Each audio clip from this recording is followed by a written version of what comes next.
tunkahul mar'a li arbah. Seseorang itu mencari istri atau seseorang itu mencari suami tidak luput dari 4 perkara. Lima liha, li jamaliha.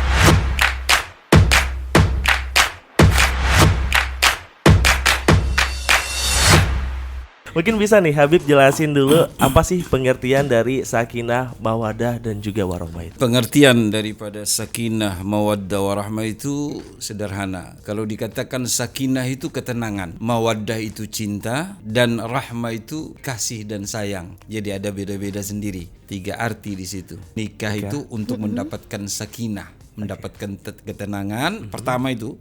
Kemudian kedua itu mengharapkan cinta. Kemudian yang ketiga nanti kasih sayang.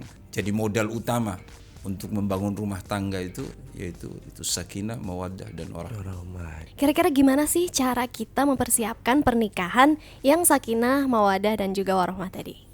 Pernikahan itu harus diawali dengan niat. Innamal a'malu binniyat. Seseorang punya amal itu tergantung niat. Apa yang dia niatkan di dalam pernikahan ini. Nah, itu penting supaya kelanjutan ke depannya itu akan jadi yang sakinah, mawaddah, warahmah tadi. Baik. Niat yang pertama adalah menjalankan syariat Allah Subhanahu wa taala. Kata baginda Nabi, "Iza tazawwadul abdu faqad istakmala fin nisfid dini, falyattaqillaha fin nisfil baqi."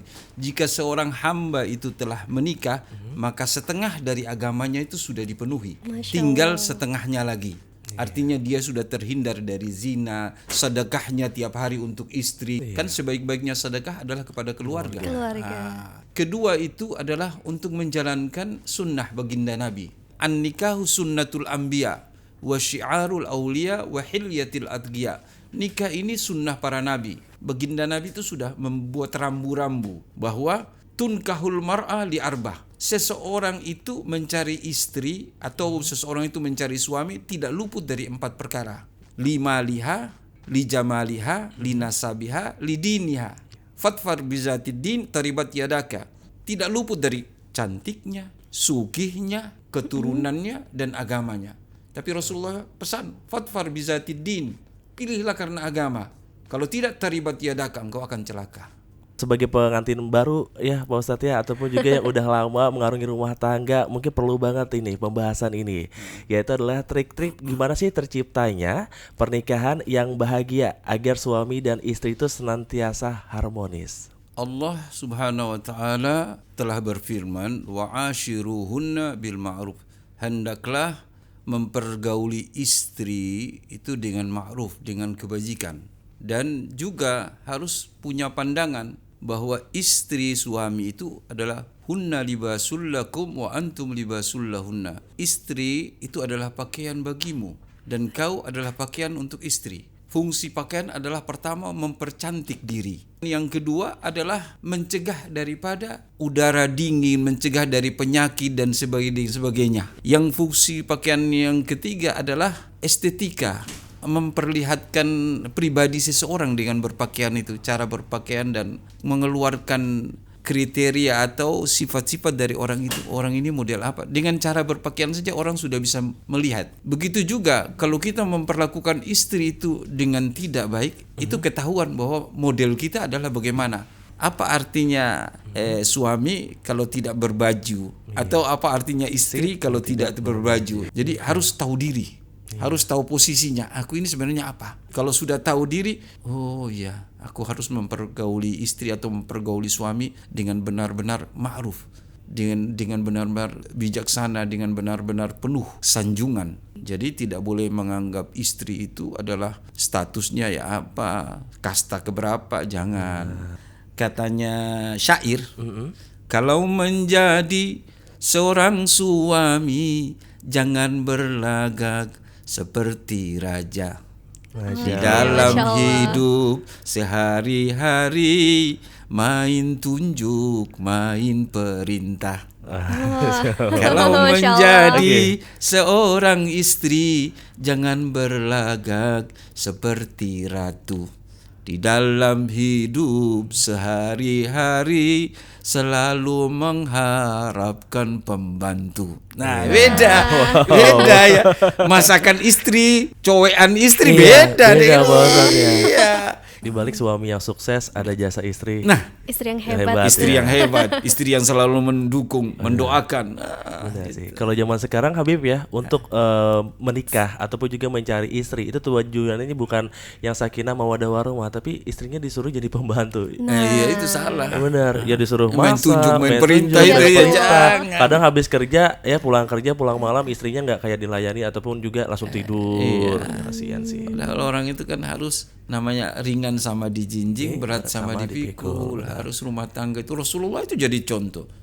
Rasulullah kalau sudah sampai di rumah beda, jadi kepala rumah tangga. Iya. Menjahit baju-baju yang robek, menyapu halaman, membersih-bersihkan. Itu suami yang ideal, memang harus yang sesuai dengan syariat lah. Itu tadi hunna libasul lakum wa antum libasul lahum.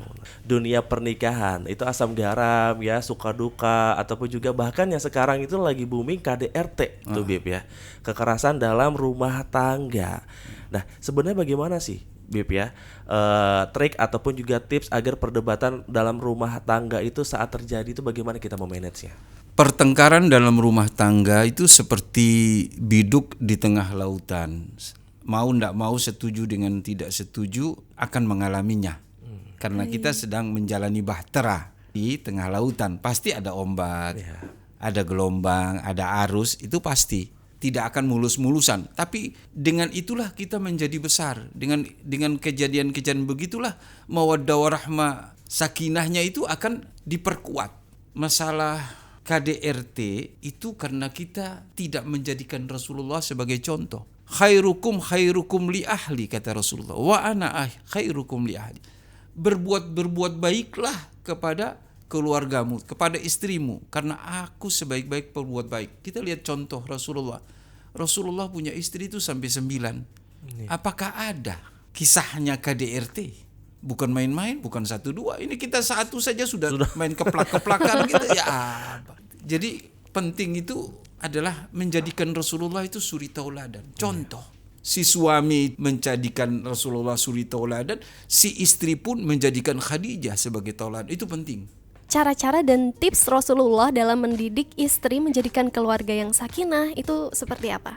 Pertama-tama nilai-nilai agama itu ditanamkan dulu. Tarbiyah terhadap istri itu adalah hal yang paling penting. Mana boleh, mana tidak boleh, sesuai dengan syariat. Itu yang pertama-tama diterapkan kepada seorang istri oleh Rasulullah SAW. Kemudian wa ashiru bil ma'ruf ini benar-benar dipraktekkan oleh Rasulullah SAW. Sampai-sampai kalau Rasulullah itu bepergian itu harus mengundi istrinya dulu, supaya adil. Dan Rasulullah sendiri itu bermohon kepada Allah, ya Allah, aku mohon kepadamu, sudah aku laksanakan keadilan itu sesuai dengan kemampuanku. Urusan yang lain ya Allah aku pasrahkan kepadamu. Jadi berusaha sebisa mungkin untuk adil.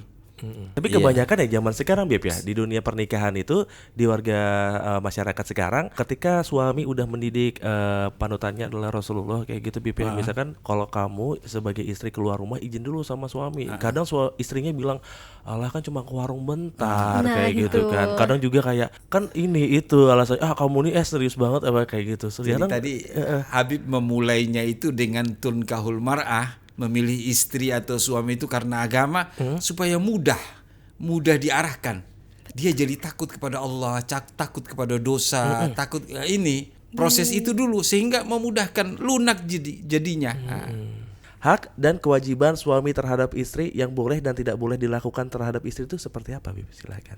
Kewajiban suami terhadap istri secara umum kan tadi sudah wa ashiru bil ma'ruf. Artinya mempergauli istri dengan ma'ruf, dengan penuh kebaikan, terutama di dalam hak nafkah lahir batin. Kebutuhan istri, sandang, pangan, papan itu harus berusaha dipenuhi karena dia sebagai ar-rijalu qawwamuna, dia sebagai kepala keluarga punya kewajiban itu.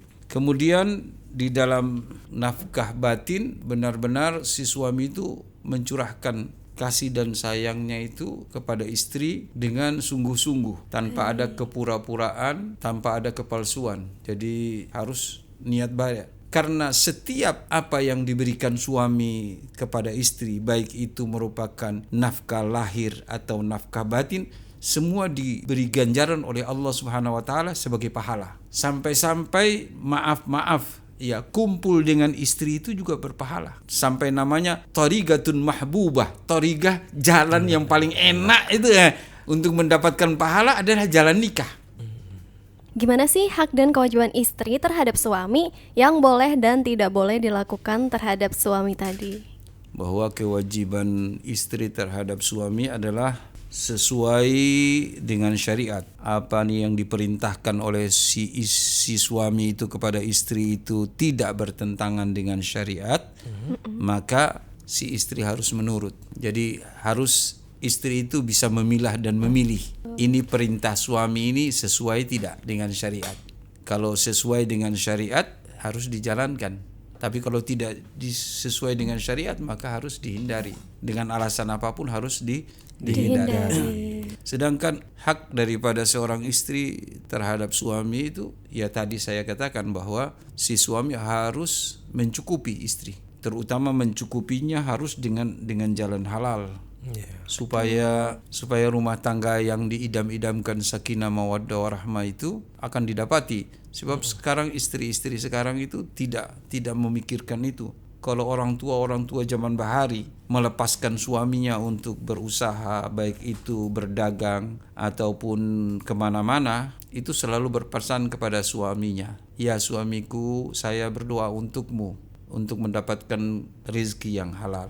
Saya berpesan kepadamu supaya engkau pulang membawa rizki yang halal. Jangan sampai engkau membawa rizki yang haram, karena itu akan menjadi bahan bakar bagi saya dan anakmu nanti. Daging yang tumbuh daripada barang haram itu akan dibakar. Nah, jadi itu penting. Nah sekarang beda. Iya, gimana Bib? Si istri itu mengantar suami berangkat suami ke kantor atau apa, sambil merapikan dasi, membawa tas. Pak, jangan lupa bawa uang yang banyak. Uangnya yang banyak tanpa memikirkan halal dan haram. Jadi kebanyakan kalau kita lihat bahwa seorang suami yang korupsi atau apa, itu faktor utama daripada tidak ada rem terutama dari istri. Coba kalau istrinya itu sifatnya ganaah, menerima apa adanya, tidak mendesak dengan gaya hidup yang dicontoh-contohkan yang tidak benar, akhirnya suaminya kalang kabut, tertekan ya Bib, tertekan ya? Pulang tidak pulang rindu pulang ditagih, mana duitnya. Iya. Akhirnya bingung suami, akhirnya nabrak-nabrak barang yang halal yang haram ditabrak saja. Tidak penting, yang penting istri itu bisa dipenuhi. Nah, ini jangan, kasihan. Iya, itulah ya. Ini nantinya akan begitu. Tidak akan bisa membuat rumah tangga itu jadi sakinah mawaddah warahmah. Iya. Karena apa? Karena yang dikonsumsi ini tidak benar. Akhirnya karena konsumsinya tidak benar, energi yang timbul itu kan tidak benar juga. Iya, betul. Marah-marah ya Beb ya. Atau apa gitu kan. Kita lihat contoh-contoh, kurang apa miliaran sudah ya. Iya. Akhirnya istrinya selingkuh, suaminya selingkuh. Masih aja kurang. Selesai ceritanya. Contoh ini di depan mata. Ini kasus-kasus sekarang itu kan itu. Benar. Kurang apa lagi? Tidak ada sakinah mawaddah. Kenapa? Karena masuknya ini terkontaminasi. Kalau bisa yang sedikit tapi berkah barokah, tapi tiap hari Bib ya. Itu yang penting. Biar sedikit tapi berkah. Rizki yang halal akan mengarahkan si orang ini ke jalan yang halal. Tapi kalau rizkinya haram, makanan, terutama makanan kalau haram, itu mau tidak mau, setuju tidak setuju, akan mengarahkan orang ini ke jalan yang haram. Itu sudah jalur. Jadi saya pesan-pesan kepada pegawai dan sebagainya. Karcis surga seorang anak laki-laki ada di tangan orang tua. Tapi karcis surga seorang perempuan ada di tangan suami. Ridhonya Allah ada pada ridhonya suami. Jadi kalau seorang istri, seorang perempuan meninggal dunia dan suaminya ridho, ya Allah aku ridho sama dia, selesai sudah. Selesai. Karena yang bergaul dengan istri adalah kita. Kita tahu dia punya kurang lebihnya. Kalau kita sudah rela, kita sudah ridho dengan itu, Allah tinggal ACC.